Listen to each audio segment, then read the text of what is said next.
বিরতির পর স্বাগত। এবার রিয়েলিটি শো নিয়ে এক প্রকার বিস্ফোরক হলেন জনপ্রিয় গায়ক কৈলাশ খের। তিনি বলছেন রিয়েলিটি শোয়ে গানের নামে ভেলপুরি বিক্রি হয়। কেনই বা এই বিস্ফোরক মন্তব্য জনপ্রিয় গায়কের? ভারতের রিয়েলিটি শো নিয়ে বিরক্ত কেন বলিউডের এই গায়ক? বিস্তারিত জানবো। টেলিফোন লাইনে এই মুহূর্তে যুক্ত হয়ে গেছে প্রতিনিধি শতাব্দী দেবনাথ। শতাব্দী, রিয়েলিটি শো নিয়ে কেন বিতর্ক বা কেন বিরক্ত হয়েছে বলিউডের এই গায়ক, কি জানতে পারছো? দেখো, যে খবর আমরা পাচ্ছি মানে গানের রিয়েলিটি শো নিয়ে রীতিমতো তিনি বিস্ফোরক করেছেন এবং তিনি বলছেন যে নামেই গানের রিয়েলিটি শো, আসলে হচ্ছে ভেলপুরি বিক্রির জায়গা এবং পুরোটাই পণ্য। বিস্ফোরক ভাবে কৈলাশ খের তিনি মন্তব্য করেছেন। তবে তার আগে অমিত কুমার এই কথা বলেছিলেন, তার গলাতেও নাকি একই সুর শোনা গিয়েছিল। তবে জানিয়েছিলেন যে মোটা অর্থের বিনিময়ে বিচারকেরা প্রতিযোগীদের ভুয়ো প্রশংসা করেন এবং চিত্রনাট্য মেনে অনুষ্ঠান চলার সময় কেঁদেও ফেলেন, এমনটা তিনি কটাক্ষ করেছেন। এবং সবটাই হচ্ছে যে দর্শকদের কিভাবে মন কাড়া যায়, দর্শকদেরকে কিভাবে কাছে টানা যায়, তাতেই নাকি তারা এবার মোটা অঙ্কের তারা টাকা নিচ্ছেন বিচারকের আসনে বসে। কিন্তু সেই জায়গা থেকে সমস্তটাই হচ্ছে ভুয়ো প্রশংসা, সমস্তটাই হচ্ছে ভুয়ো তাদের চোখের জল। আর এবার সেই কথাই বললেন আরো এক প্রথম সারির গায়ক কৈলাশ খের। আর কৈলাশ খেরকে চেনেন না এমন মানুষ হয়তো বা খুব কম রয়েছে, এবং যারা গান প্রেমীরা রয়েছেন তারা তো নিশ্চয়ই তাকে চেনেন।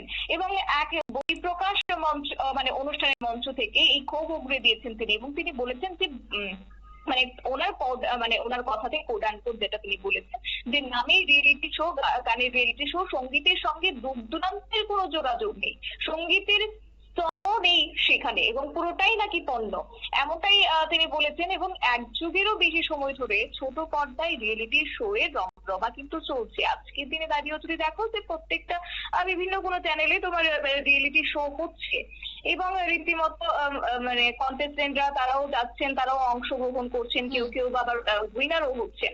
এবং এই যে একটা বিষয়, তাকে কেন্দ্র করে এবার রীতিমতো তিনি কটাক্ষ করেছেন এবং এও বলেছেন যে জনমানুষে এই ধরনের শো ঘিরে প্রচন্ড উন্মাদনা রয়েছে, তারকাদের উপস্থিতি এবং সেই সঙ্গে যারা বিচারকরা রয়েছেন বা বিচারক হিসেবে তাদের একটা অংশগ্রহণ, জাতীয় স্তরের পক্ষে নিজেকে প্রমাণ করার সুযোগ এবং প্রতিযোগিতায় ভালো ফল করতে পারলে মধ্যবর্তী পুরস্কার হাতছানি দেয় 8 থেকে 80-কে। আর এই জায়গা থেকে এবার পাশাপাশি একাধিক জনপ্রিয় শিল্পী এই অনুষ্ঠান মঞ্চ থেকে উঠে এসেছেন। যেমন উল্লেখ করেছেন কয়েকজন গায়কের নাম, তার মধ্যে সর্বপ্রথম উল্লেখ করেছেন সোনু নিগমের কথা, তারপরে উল্লেখ করেছেন বাংলার গর্ব শ্রেয়া ঘোষাল, এবং সেই সঙ্গে সুনিধি চৌহান রয়েছে, নেহা কাক্কর, সেই সঙ্গে আরো একজন তোমার জনপ্রিয় গায়ক বলতে পারো যে এই মুহূর্তের যারা জেনারেশন রয়েছে প্রত্যেকেরই কাছের একজন মানুষ অরিজিৎ সিং। এবং এত সম্ভাবনা যেখানে, সেই মঞ্চ থেকে দীর্ঘদিন ধরে দূরে রয়েছেন কৈলাশ খের। কিন্তু কেন? বই প্রকাশের মঞ্চে সেই কথাটাই জানতে চেয়েছিলেন একজন সঞ্চালক, কিন্তু তারপরে তিনি এইরকম উক্তি করেছেন। তখনই তিনি বিরক্তিতে ফেটে পড়েছেন, তিনি বিরক্তিই প্রকাশ করেছেন। তিনি বলেছেন যে ছায়াছবির গানের বাইরে অন্য ধারার গানের কোনো জায়গা নেই এই শোতে, তাও স্রেফ প্রচারের উদ্দেশ্য নিয়ে, এবং সবটাই হচ্ছে প্রচার কিভাবে ল্যামলাইটে আনা যায়, সবটাই নাকি এসবের বিষয়। এবং মানুষ আসলে এই ধরনের শোগুলিতে ভেলপুরি বিক্রি হয়, বড় বড় তারকাদের আনা হয় ঠিকই, কিন্তু তারা তো মধ্যবর্তী অর্থ তারা নিচ্ছেন, তাদের জনপ্রিয়তা তারা ব্যবহার করছেন, নিজের স্বার্থে সবটা তারা কাজে লাগাচ্ছেন। আমি নিজে অংশ নিয়েও দেখেছি, সে কথা বলেছেন। এবং প্রসঙ্গ তিনি এও টেনেছেন যে 2009 সালে জাভেদ আখতার, অনু মল্লিক এবং সোনালী বেন্দ্রের সঙ্গে ইন্ডিয়ান আইডল 4-এ বিচারকের আসনে বসেছিলেন কৈলাশ খের। তখনও এই রিয়েলিটি শো নিয়ে অসন্তোষ প্রকাশ করেছিলেন তিনি, এবং আজকেও তাই তিনি।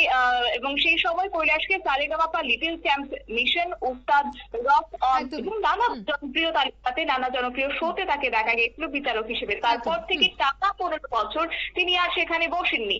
কেন বসেননি এটা নিয়েও একটা প্রশ্ন ছিল অনেকের মধ্যে, কিন্তু তারপরে তিনি তার মনের ক্ষোভ উগরে দিয়েছেন যে এটা কিছুই নয়, শুধুমাত্রই মানুষকে কাছে টানার প্রয়াস, তাতে করে গানের যে একটা মর্যাদা সেটা নাকি ক্ষুণ্ণ হচ্ছে, এমনটাও বিস্ফোরক মন্তব্য করেছেন কৈলাশ খের। অঙ্কিতা। ধন্যবাদ শতাব্দী। অর্থাৎ রিয়েলিটি শো নিয়ে এক প্রকার তিনি বিরক্ত হলেন। তাকে যখন প্রশ্ন করা হয় সেই প্রশ্নের জবাব তিনি এক প্রকার বিরক্ত হয়ে দিলেন। তিনি বললেন রিয়েলিটি শো নামে ভেলপুরি খাওয়া চলে, ভেলপুরি বিক্রি চলে, ঠিক এইভাবেই কিন্তু তিনি বিরক্ত প্রকাশ করে সেই কথাটি বললেন। এই মুহূর্তের সংবাদ এখানেই শেষ করছে। আমাদের পরবর্তী নিউজ এবং আপডেট দেখার জন্য অবশ্যই চোখ রাখবেন শুধুমাত্র নিউজ ভ্যানগার্ডের পর্দায়। আবারও সরস্বতী পুজোর অনেক অনেক প্রীতি এবং শুভেচ্ছা রাজ্যবাসী এবং আমাদের বিজ্ঞাপনদাতাদের।